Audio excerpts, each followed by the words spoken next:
امریکی صدر ٹرمپ کی طرف سے آبنۂ حرمز کو بھی اپنے نام سے منسوب کر لیا گیا ہے۔ جس طرح سے پہلے ان کی طرف سے کہا گیا تھا کہ میں ایرانی سپریم لیڈر بننا چاہتا ہوں، اسی طرح سے ان کی طرف سے اپنے آپ کو وینزویلا کا قائم مقام صدر بھی بنایا گیا ہے۔ اب ان کی طرف سے میامی میں خطاب کے دوران آبنۂ حرمز کو اپنے نام سے منسوب کرتے ہوئے کس طرح سے انہوں نے اپنے نام کے ساتھ اس کو منسوب کیا، انہوں نے اسٹریٹ آف ٹرمپ کہا اور اس کے ساتھ ہی ان کی طرف سے وضاحت کی گئی کہ میں نے یہ غلطی سے نہیں کہہ دیا بلکہ ایسا ہی ہوگا۔ ٹرمپ صاحب کی طرف سے اس خطاب کے دوران یہ بھی کہا گیا کہ آبنۂ حرمز کو ہر صورت میں کھلوایا جائے گا۔ اس موقع پر ان کی طرف سے اور بھی بہت کچھ کہا گیا، جس طرح سے خلیجی ممالک کہتے ہیں، جن میں سعودی عرب شامل ہے، جن میں متحدہ عرب امارات شامل ہے، جن میں قطر شامل ہے، جن میں کویت شامل ہے، جن میں عمان شامل ہے، بحرین شامل ہے۔ ان کی طرف سے بار بار کہا گیا کہ انہوں نے اپنی سرزمین ایران پر حملوں کے لیے استعمال ہونے کے لیے نہیں دی تھی،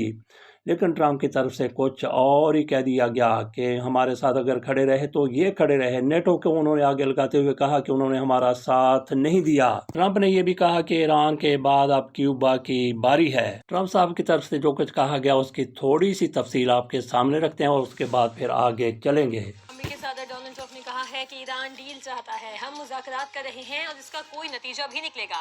ایران کو آبنائے ہرمز کھولنی پڑے گی۔ ایران اب کبھی بحری جنگی جہاز نہیں بنا سکے گا۔ ہم ایرانی رجیم کے خطرے کو ختم کر رہے ہیں۔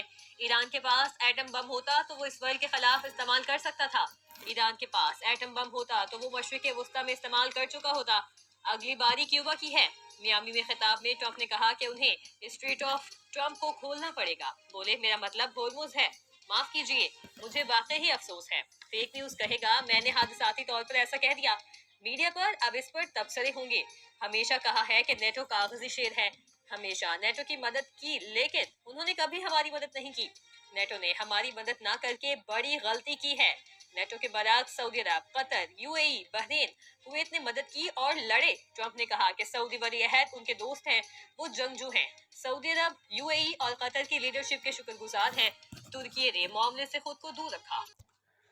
صدر ٹرمپ نہ صرف نیٹو کو دھمکا رہے ہیں بلکہ ان کی طرف سے فرانس کو اور UK کو بھی دھمکیاں دی گئیں۔ ان دھمکیوں میں آ کے ان کی طرف سے اب بھیگی بلی بننے کا کردار ادا ہونے لگا ہے۔ پہلے ان دونوں ممالک کی طرف سے کہا گیا تھا کہ آبنائے حرمز کھلوانے کے لیے ہم امریکہ کی مدد کرنے کے لیے تیار نہیں ہیں کیونکہ یہ سارا کچھ وہاں پہ حملہ غیر قانونی ہوگا، لیکن جب ٹرمپ کی طرف سے ان کے خلاف بیان بازی کی گئی تو ان دونوں کی طرف سے اب یہ صورتحال سامنے آئی ہے کہ یہ کہتے ہیں کہ آبنائے حرمز کھلوانے کے لیے 30 ممالک کا اتحاد بنایا جائے گا۔ اس حوالے سے بتایا گیا کہ برطانیہ اور فرانس نے آبنائے حرمز میں بحری آمد و رفت بحال کرنے کے لیے بڑے پیمانے پر فوجی اتحاد بنانے کی کوششیں تیز کر دی ہیں، جس کے لیے اس ہفتے اہم مذاکرات متوقع ہیں۔ برطانوی وزارت دفاع کے ایک عہدیدار نے بتایا کہ ان مذاکرات میں تقریباً 30 ممالک کے فوجی نمائندے شریک ہوں گے، جن کا مقصد ایک مشترکہ حکمت عملی تیار کرنا ہے تاکہ عالمی تجارت کے لیے نہایت اہم اس سمندری راستے کو دوبارہ محفوظ بنایا جا سکے۔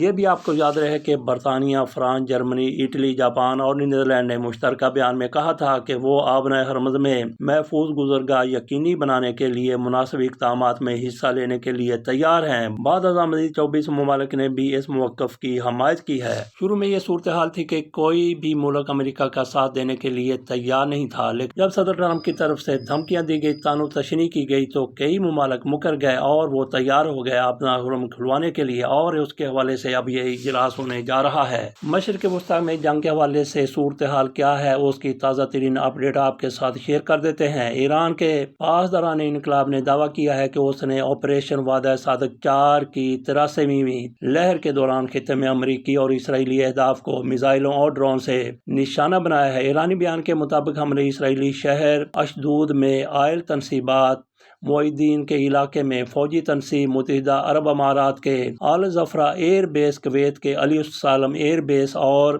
بحرین کے شیخ عیسیٰ بیس پر کیے گئے، جہاں پیٹریاٹ میزائل سسٹم کے مرمت گاہ کو بھی نشانہ بنانے کا دعویٰ کیا گیا۔ پاسداران انقلاب کا کہنا ہے کہ کارروائی میں طویل اور درمیانے فاصلے تک مار کرنے والے میزائل اور ڈرون استعمال کیے گئے۔ دوسری جانب ایران پر اسرائیلی حملوں میں شدت آ گئی ہے۔ تہران اور قم میں فضائی حملوں میں کئی رہائشی عمارتیں تباہ ہو گئیں، جبکہ قم میں کم از کم 6 شہری شہید اور متعدد زخمی ہوئے۔ ہلال احمر کے مطابق تہران میں بھی ریسکیو کارروائیاں جاری ہیں اور ملبے تلے دبے ہوئے افراد کو نکالا جا رہا ہے۔ امریکی میڈیا رپورٹس کے مطابق صدر ٹرمپ مشرق وسطیٰ میں مزید 10,000 فوجی بھیجنے پر غور کر رہے ہیں، جس کا مقصد خطے میں فوجی آپشنز کو بڑھانا ہے۔ تاہم سفارتی رابطوں کا سلسلہ بھی جاری ہے۔ امریکی وزیر خارجہ مارکو روبیو نے کہا ہے کہ ثالث ممالک ایران کے ساتھ رابطے میں ہیں اور اگر کشیدگی کم ہو تو آبنائے ہرمز کو دوبارہ کھولا جا سکتا ہے۔ انہوں نے خبردار کیا کہ اس اہم گزرگاہ میں خلل عالمی قوانین کی خلاف ورزی ہوگا۔ ادھر ایرانی بحریہ نے آبنائے ہرمز میں بعض بحری جہازوں کو واپس بھیجنے کا دعویٰ کرتے ہوئے خبردار کیا ہے کہ دشمن سے وابستہ جہازوں کو گزرنے کی اجازت نہیں دی جائے گی۔ رپورٹس کے مطابق جنگ کے باعث اس اہم سمندری راستے سے جہازوں کی آمد و رفت میں نمایاں کمی آئی ہے۔ علاوہ ازیں مسعود پزشکیان نے تہران میں عوام سے ملاقات کی، جبکہ خطے میں بڑھتی کشیدگی کے دوران اسرائیل نے ایرانی توانائی اور صنعتی تنصیبات کو بھی نشانہ بنایا، جس سے صورتحال مزید پیچیدہ ہو گئی ہے۔ آبنائے ہرمز سے وہی جہاز گزر رہے ہیں جن کو ایران گزرنے کی اجازت دیتا ہے۔ کہا جاتا ہے کہ اب تک ایران کی طرف سے $20 ارب وصول کیے گئے ہیں محصول کی صورت میں۔